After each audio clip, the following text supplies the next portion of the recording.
digamos, epidemias vistas así son desastres desde la perspectiva de los que hemos trabajado. La sociedad ha hecho un montón de cosas, pero no la conocemos, no sabemos. Por eso hay que recuperar esta historia de las estrategias que yo les llamo adaptativas de la población. Pero ahorita no puedes ir al campo, puedes preguntarle a nadie. Entonces la información que recibes no le crees, además, puros datos cuantitativos. Tú puedes o no creer en esos mitos y en esas leyendas, pero si no las tomas en cuenta y la población está convencida de que ello es así, entonces no van a funcionar los planes y los programas que hagas. ¿Quiénes están informando a la toma de decisiones más allá de los biomédicos y de los epidemiólogos? El problema es mucho mayor, es decir, no es tanto la amenaza como tal, sino el modelo de desarrollo en el que se presenta.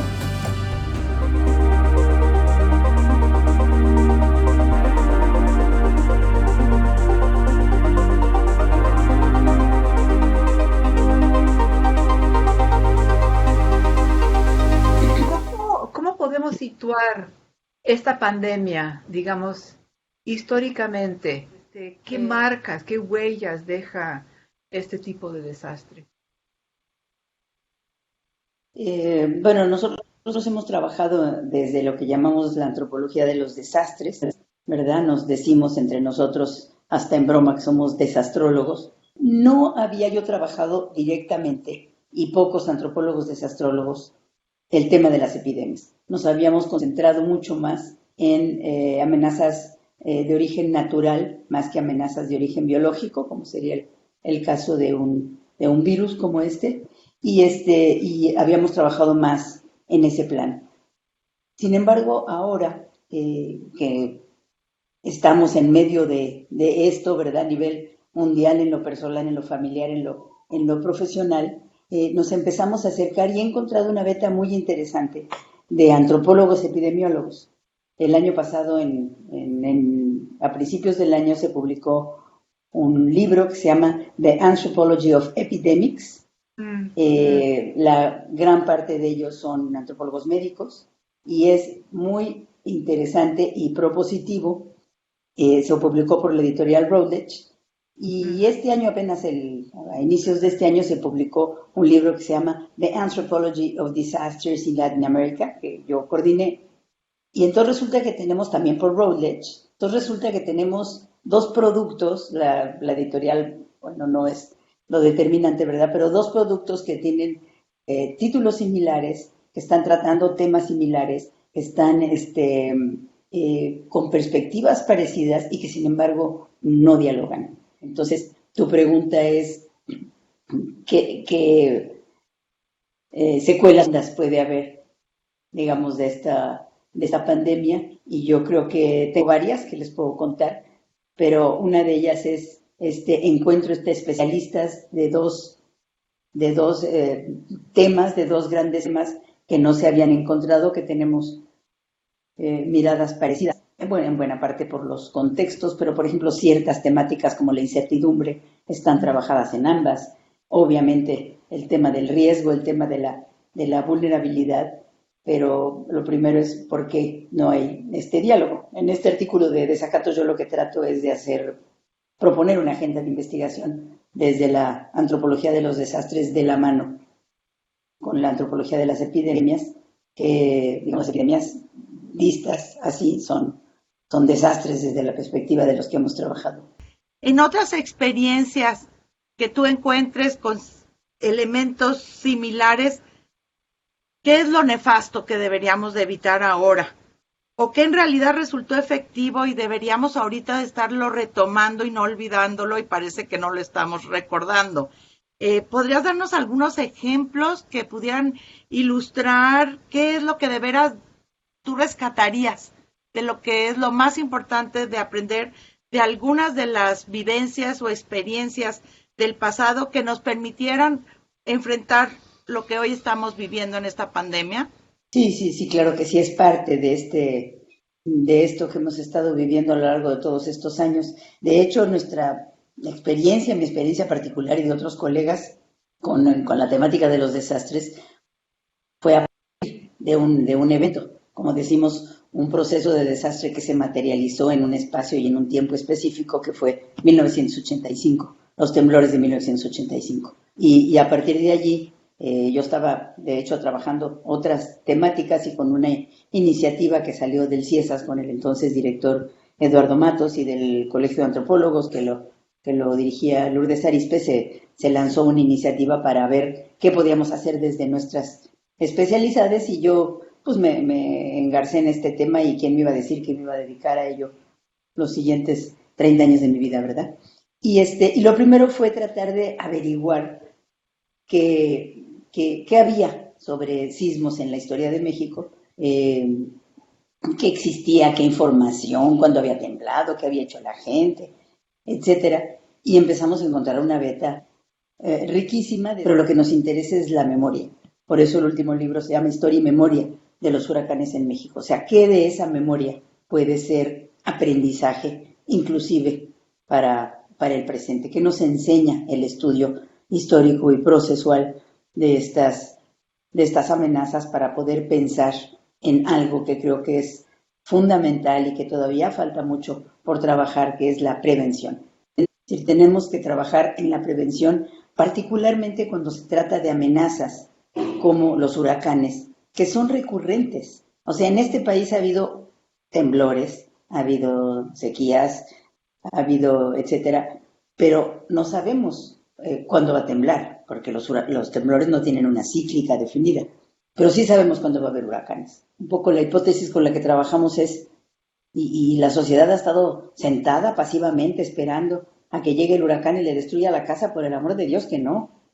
La sociedad ha hecho un montón de cosas, pero no la conocemos, no sabemos. Por eso hay que recuperar esta historia de las estrategias que yo les llamo adaptativas de la población históricamente y contemporánea. O sea, por eso el trabajo de la historia y de la antropología tiene que ir de la mano.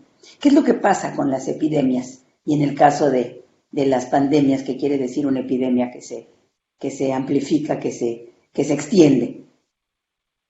Hay una especialista en epidemias en México, que yo estoy sorprendida ahora que me he puesto a volver a leer a su trabajo, que es América Molina, una investigadora del CIESAS, y toda esta recopilación que ha hecho, no solo de cuándo ha habido qué epidemias, porque trae tifo, trae matlazáhuatl, trae fiebre amarilla, trae paludismo, a todos se han metido, pero lo importante es que también han rescatado no solo cuándo ocurrieron esas epidemias, algunas de las cuales fueron pandémicas, sino qué es lo que la sociedad en sus diferentes momentos hizo para enfrentarlas, cómo se propagó la epidemia, a quiénes afectó más. Y bueno, pasa lo mismo que con los desastres, ¿no? La población más vulnerable, la población en riesgo, la población en exposición, es la que finalmente ha resultado la más afectada, tanto en el caso de las epidemias como en la presencia de estas otras amenazas naturales que han provocado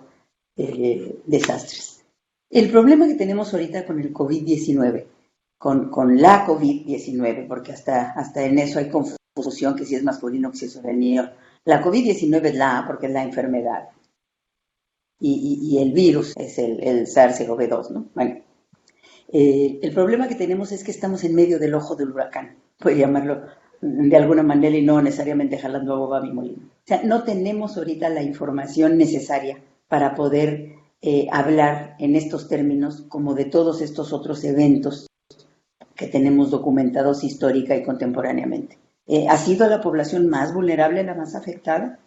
¿Qué queremos decir cuando decimos afectada? Que ha tenido derecho a servicios de salud adecuados y a tiempo.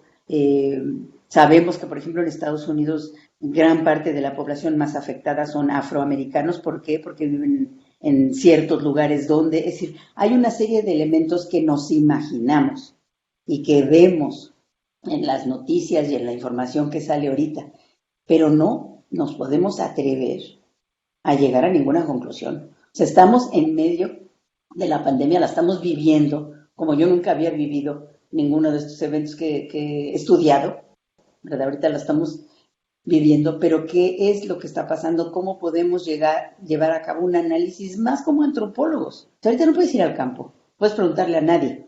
Entonces la información que recibes no le crees además, puros datos cuantitativos. Entonces, ¿quién tiene ahorita la batuta? Pues los epidemiólogos y los científicos naturales, que son los que están ahorita dando la batuta, pero y los científicos sociales, que somos los que tenemos que decir por qué se murieron tantos, por qué allí y no en otro lado, por qué esos y no otros.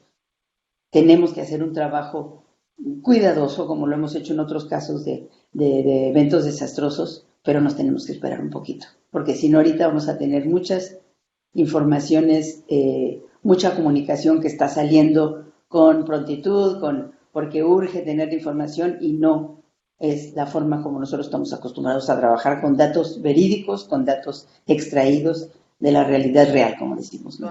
Lo que estamos sintiendo también es que hay mucha opinión, mucha información que puede ser buena, que pues, no puede, que puede ser mala o regular, ¿no? Y la gente está hablando mucho por muchas razones, por ansiedad, porque quiere conocer, porque quiere saber qué hacer, porque quiere proyectarse a futuro, por una serie de cosas. Y en esto funcionan, o sea, más bien juega un papel mucho el mito y también juega un papel muy grande el rumor, ¿no?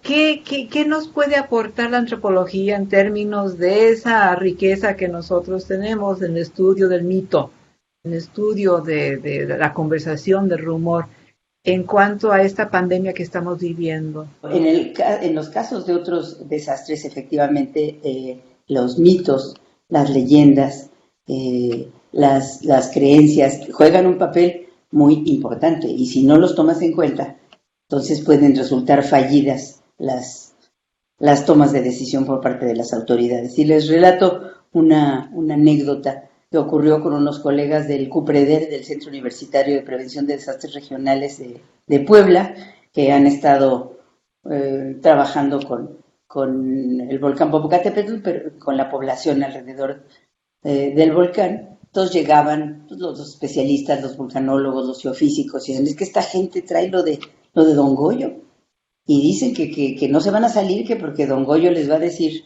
si va a hacer erupción o no. Entonces, si Don Goyo no les dice, entonces pues no se van a salir. Entonces, ¿qué hacemos? Esta gente ignorante, ¿no? Entonces los colegas, entre los cuales hay antropólogos, pero hay geógrafos, hay economistas, pero sobre todo son gente sensible, idearon un programa que se llamaba Por si acaso.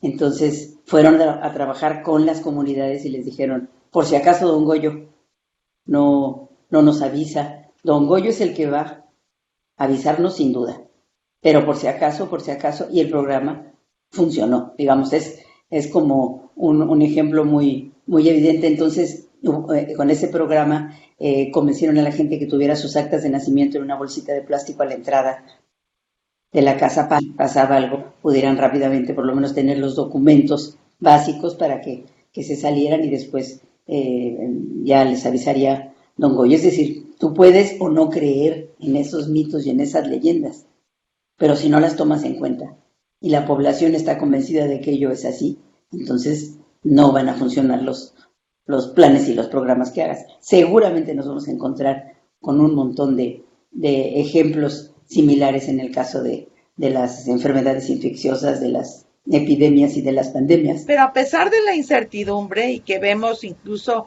a los especialistas titubear en cuáles son las medidas, ha habido ciertas medidas que de alguna manera no se ha dudado en ellas, ¿no? Una es el quédate en casa, el confinamiento y con formas, digamos, más o menos radicales, el cerrar sobre todo aquellos espacios donde haya una confluencia de mucha gente y de contacto físico, ¿no? Donde se puede esparcir más, digamos, esta epidemia. ¿Qué le plantearía un antropólogo o este grupo en una posibilidad de participación multidisciplinaria para poder pensar en una perspectiva más integral, que no únicamente fuera a partir de una sola racionalidad, que sea la que se ha impuesto en este momento, que es la biomédica? ¿Qué podría aportar la antropología en este sentido o al diseño de estas políticas públicas? Bueno, lo primero sería tomarlos en cuenta, porque por ejemplo, eh, presentaciones que hay todos los días, las conferencias de prensa donde se presenta la información de cómo vamos, es un tema y son unos especialistas, es decir, son los biomédicos, son los epidemiólogos y son datos cuantitativos. Eso es lo que vemos, si subió, si bajó, sí, pero no aparece ningún otro, ninguna otra mirada de qué es lo que puede estar detrás o qué es lo que se va a hacer. Aquí lo único que tenemos son esa serie de datos cuantitativos de los cuales sobre los cuales también hay cada vez más desconfianza, ¿verdad? No, se duda mucho de si los datos son los veraces o no. Esto también Pues luego habrá nos enseñan que curvas esperar. que parecen líneas y líneas que parecen curvas. Ahora, la fuente de información es la misma en todos los casos, entonces, bueno, pues, ¿de dónde otro lado podría sacar información? Y ahí es donde entramos los que trabajamos con información cualitativa, ¿no? Que es que nosotros siempre decimos, bueno, está bien, los datos cuantitativos, está bien, pero están escondiendo los qué, los cómo, los porqués, los orígenes, las formas en que está ocurriendo todo esto. No se habla para nada de un plan económico de salida, digamos. Yo ayer tuve acceso a un documento que está coordinado por Rolando Cordera y Enrique Provencio, que es un documento de un grupo que ya tiene rato reuniéndose, es una gran mayoría de economistas, aunque participan también otros, y varios de los artículos que aparecen en ese documento, que ahorita en un momento les doy el título, hablan, por ejemplo, de una propuesta de un plan económico, de cómo salir adelante, pero tú no, y dice, les ofrecemos estas propuestas de economistas especializados, pero pues no hay más sordo que el que no quiere oír. Es decir, no hay interés en escuchar esas propuestas, se las han ofrecido esas y muchas otras. Yo menciono estas porque son las que tuve acceso y porque son gente absolutamente confiable, ¿verdad? Alguien como Rolando Cordera. Y sin embargo, no se escuchan esas propuestas. Entonces, ¿quiénes están informando a la toma de decisiones más allá de los biomédicos y de los epidemiólogos?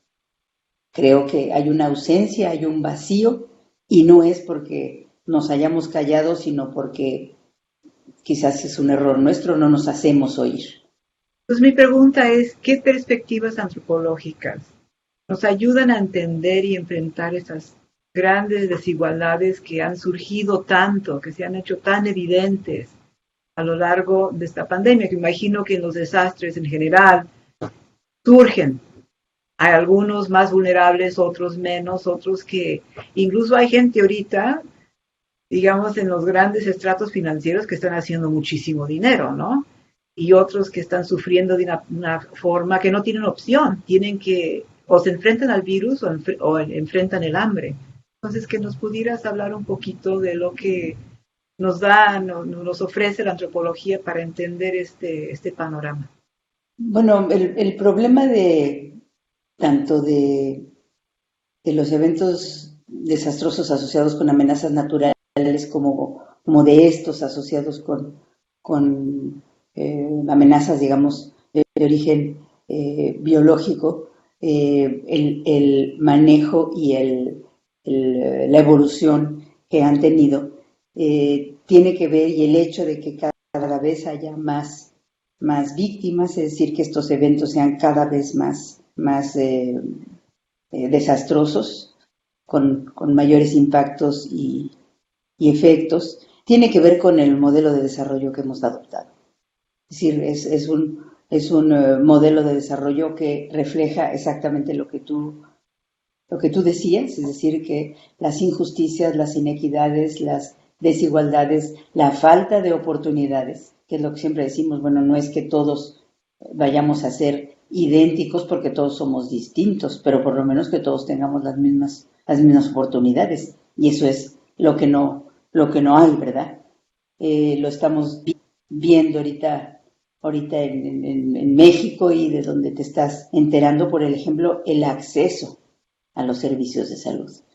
Y en México todavía tenemos un sistema público de salud, pero en países donde se disminuyó la inversión pública en los sistemas de salud o se desapareció, como el caso del Obamacare, ¿verdad? Que desapareció.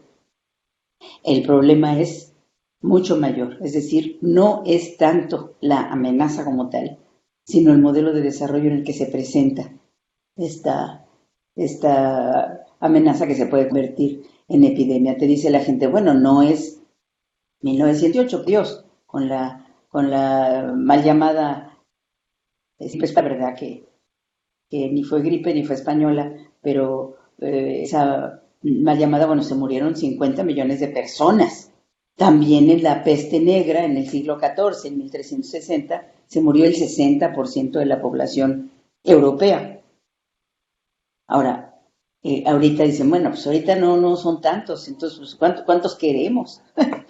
¿Qué son tantos? Me acuerdo de una publicación de los sismos de 85 que sacaron Luzca de Gortari y Juan Briceño, que decía, pues, ¿cuántos más muertos queremos? Cuando decían, bueno, no fueron tantos. Bueno, ¿son los números lo que nos importan o es lo que está detrás de los números? ¿Quiénes? ¿Dónde? ¿Cuándo? ¿Qué fue lo que ocurrió? Y eso es lo que tenemos que empezar a conocer para poder empezar a hablar sobre ello, ¿no? Y para poder pensar en políticas públicas acotadas. Ahora, en general, lo que se hace es decir, bueno, una política pública nacional y programas sociales a nivel nacional. No, pues eso no funciona, porque el país aparte es diverso, y yo siempre lo digo en el caso de los desastres, no puedes tratar lo mismo un lugar que está donde tiembla que un lugar donde no tiembla, un lugar donde hay huracanes, un lugar donde no hay nada. El norte de México, una gota de agua es una bendición; el sur de México, una gota de agua es una inundación. Entonces no puedes tener programas sociales idénticos para todos, pero sí en términos de tratar de buscar mejores condiciones de vida y de disminuir la inequidad, las desigualdades y todo esto que es producto del modelo de desarrollo que hemos adoptado y que es el dominante. Ahora está toda una discusión que me he encontrado en un montón de escritos de diferente calidad unos y otros, pero para algunos de gente muy seria, que te dicen, esto es el fin del capitalismo. Finalmente estamos llegando al fin del capitalismo, y lo que vamos a tener ahora es otro modelo, porque este modelo ya demostró su ineficiencia. La pandemia ha venido a demostrar. Y otro grupo también importante, que está en el otro extremo y que dice, no, queridos, el capitalismo ahorita se va a superacentrar. O sea, todas las desigualdades y las inequidades se van a concentrar y vamos a tener un capitalismo mucho, mucho más feroz. Bueno, unos son wishful thinkings a lo mejor, y otro es ya la tragedia, ¿verdad? Pero bueno, yo sí creo y le apuesto a las secuelas fecundas de una pandemia como esta, pero mientras estemos sumergidos en un modelo de desarrollo como en el que estamos, va a ser muy difícil salir adelante. Por lo tanto, seamos modestos y empecemos por armar, por diseñar programas sociales, políticas públicas localizadas a nivel local, comunitario, que nos permitan ir saliendo poco a poco. Y acá vemos esta cuestión de individualismo. Un poquito me gustaría una reflexión sobre esto. O sea, ¿cuál es la diferencia entre una catástrofe que sí se permite o que incluso impulsa a tener medidas grupales, y una catástrofe que de alguna manera nos aísla a cada uno en una isla y nos convierte a cada uno en ráscate con tus uñas y cuídate como puedas? ¿Cuál es la reflexión, Virginia, sobre esto? Sí, esto es muy interesante y no es una reflexión nueva. Ocurrió ya en el 2009 con la epidemia esta de influenza que tuvimos en en el 2009 y que fue la primera experiencia de este tipo donde era no con tanto énfasis, pero era también quédate en casa, no te abraces, el tapabocas, estornuda en la parte anversa del codo, sí, una serie de medidas que nos tomó a todos por sorpresa, no estábamos acostumbrados. Y en ese entonces se publicó un número de la revista Desacatos, del CIESAS, dedicado a esta influencia, y no me acuerdo si uno o varios de los artículos hablan de esto, de cómo se fomenta el individualismo, a diferencia de estos otros desastres donde todo lo contrario, donde lo que necesitas es abrazarte, y lo logras, y lo puedes hacer, y vas y ayudas, y están codo con codo, ¿verdad? Inclusive con gente desconocida, ayudando en una recuperación de cadáveres en un edificio, etcétera. Y qué es lo que pasa en estos casos en que hay un mayor individualismo. Hay algunas referencias ahí en esa publicación de Desacatos, y también he leído algunas, y es muy curioso porque es tan cultural el asunto. Es decir, inclusive hay hipótesis de que habría que ver ya con los datos en la mano, ¿verdad? De que toda la parte de Escandinavia y Finlandia, todo esto, que ha sido mucho menos el efecto porque la gente inclusive es más fría, porque la gente no acostumbra a abrazarse. Y acá, por ejemplo, con los latinos, que es una costumbre de que todos nos abrazamos y nos damos 1, 2, 3 besos, y podemos estar pegados y agarrados del brazo todo el tiempo, ha sido mucho más, digamos, más promiscuo, y entonces ha habido más contagios, y por eso también los afroamericanos en Estados Unidos, y por eso también los latinos en Estados Unidos, porque somos que nos gusta abrazarnos y pegarnos, y nos gusta este tipo de cosas. Entonces ahí también se puede prestar a soslayar las razones reales de qué es lo que está ocurriendo y por qué el tema de los contagios. Pero yo sí creo que ahí los antropólogos tenemos mucho que decir y tratar de ser lo suficientemente objetivos para tratar de ver qué tanto estos factores culturales juegan un papel importante en el contagio y en la expansión de la enfermedad. Somos 3 mujeres aquí, que estamos hablando de la pandemia, que estamos hablando, eres mujer que que trabaja desastre natural. ¿Qué hay de singular, no? En que estos desastres, porque la pandemia es un desastre, ¿no? Obviamente, que la pandemia afecta a las mujeres de manera particular. ¿Qué diferencia hay de género? En que cómo impacta un desastre de este tipo en las mujeres de maneras particulares a ser mujer, ¿no? Y que como antropólogas y mujeres, ¿qué podemos aportar nosotras además, ¿no? Desde una perspectiva de mujer, de género, en cuanto a la respuesta, a entender algo como esta pandemia? Y podrían ser estas como hipótesis y como preguntas que podríamos empezar a lanzar. Una de ellas son las mujeres con hijos chiquitos, o no tan chiquitos, pero con hijos en edad escolar, que sí lo han padecido mucho más que otras. Es decir, se han tenido que convertir, pues mamás ya lo eran, ¿verdad? Pero en maestras, no saben ser maestras, en manejar equipos de computador y todo esto, que muchas ellas tampoco lo saben, tampoco las maestras, que nosotros a veces los cursos resultan ser una facha, ¿verdad? Y que son profesionales también, entonces que tienen que estar ejerciendo todas esas labores y que muchas veces cuentan con ayuda doméstica, que ahorita tampoco. Entonces, sí creo que uno de los sectores donde se ha recargado de manera importante pues, la chamba, ¿verdad? Y el exceso ha sido en ese grupo de mujeres, madres que reúnen estas características, madres de hijos en edad escolar, que son a la vez profesionistas y que tienen que jugar estos roles que pueden distribuirse a lo mejor con la pareja, si se tiene o no, pero uno de ellos. Otras son muy afectado el servicio doméstico. El servicio doméstico, digamos, estacional, no fijo, ¿verdad?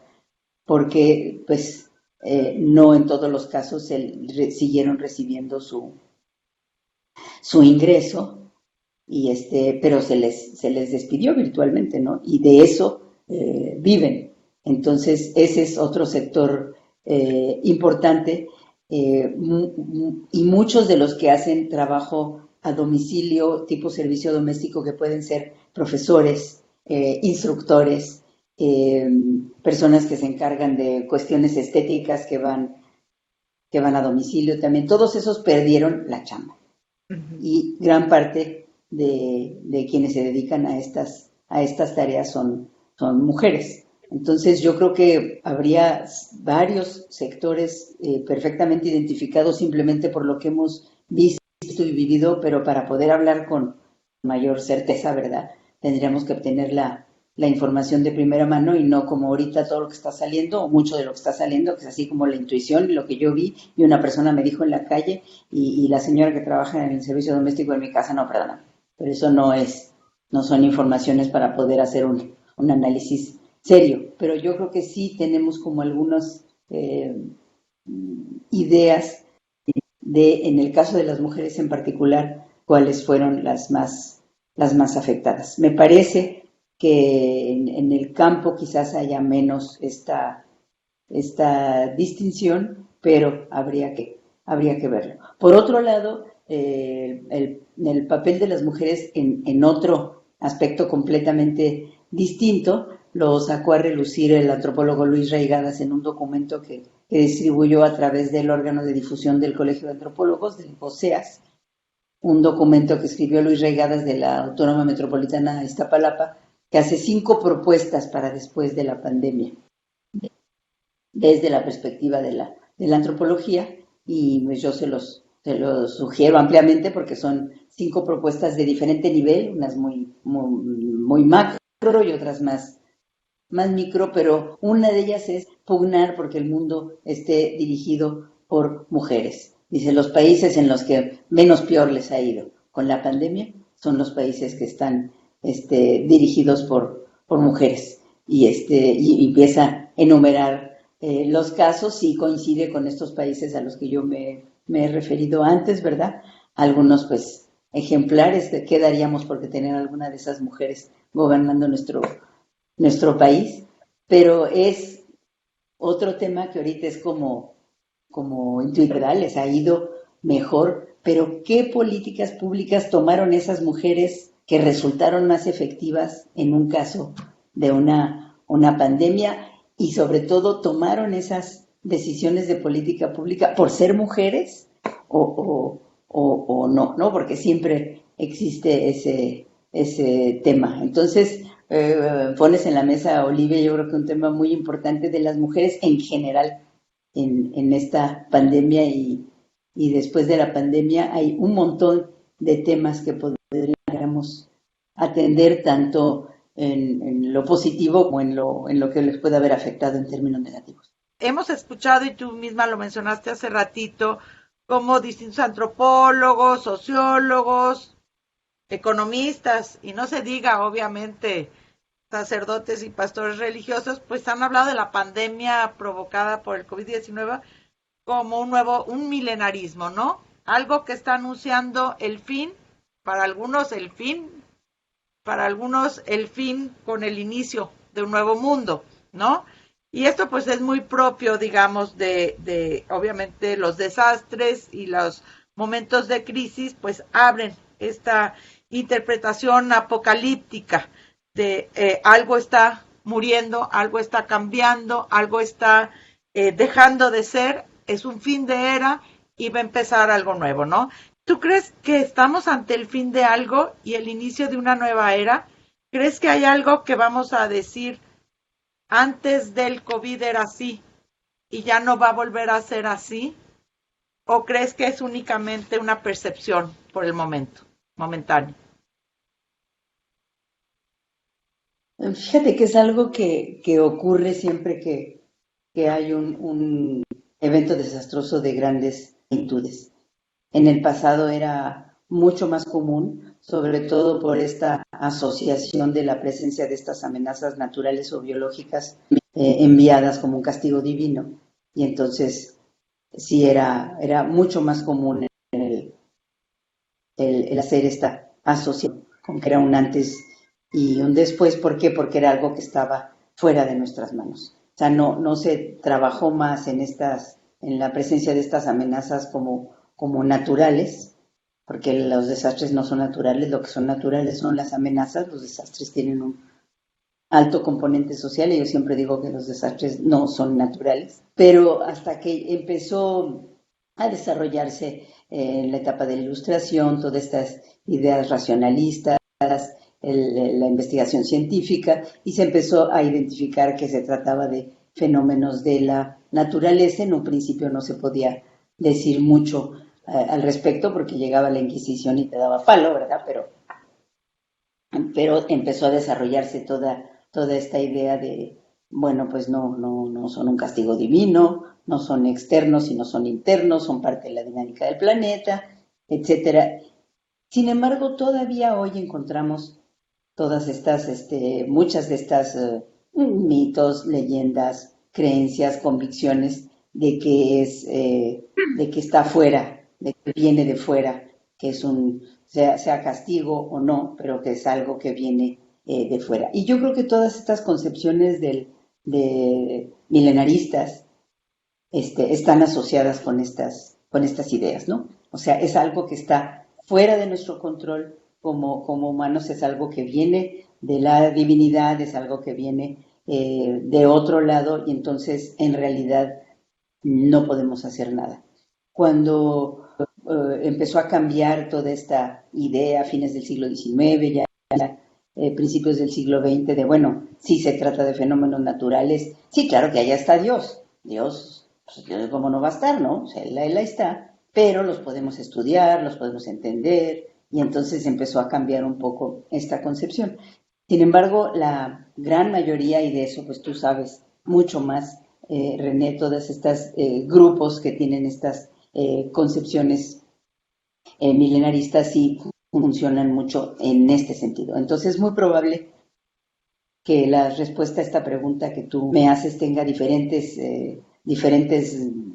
caminos dependiendo de quién venga. Y ahí sería interesante un proyecto comparativo, ¿verdad?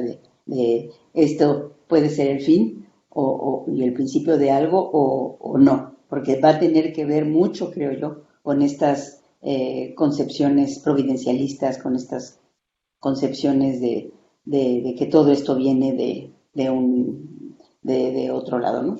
De fuera de aquí. Ahora, como persona, como Virginia García Costa, como antropóloga e historiadora, investigadora de desastres, yo esperaría que sí hubiera un cambio. Yo quisiera que se tomara en cuenta todos los avances que tenemos, que supiéramos transmitirlo, porque yo creo que también ha sido una incapacidad de transmitir muchas de nuestras hallazgos, de transmitirlos y hacerlos efectivos. O sea, hacemos investigación y a lo mejor hablamos mucho más entre nosotros que con los demás. Yo he estado involucrada en muchas instancias gubernamentales que tienen que ver con la prevención de desastres, etcétera, y la incidencia es todavía muy poca. Bueno, tuvimos la oportunidad de charlar, de preguntar, de escuchar la opinión y también pues muchas recomendaciones, elementos de historia, información importante sobre el papel de la historia y la antropología frente a los desastres, y pues agradecemos muchísimo a la doctora Virginia García Acosta por esta oportunidad de entrevista que tendremos en la revista Encartes. Muchísimas gracias, Olivia, muchísimas gracias, Virginia, y estamos seguros de que esta plática tendrá mucho interés entre nuestros lectores.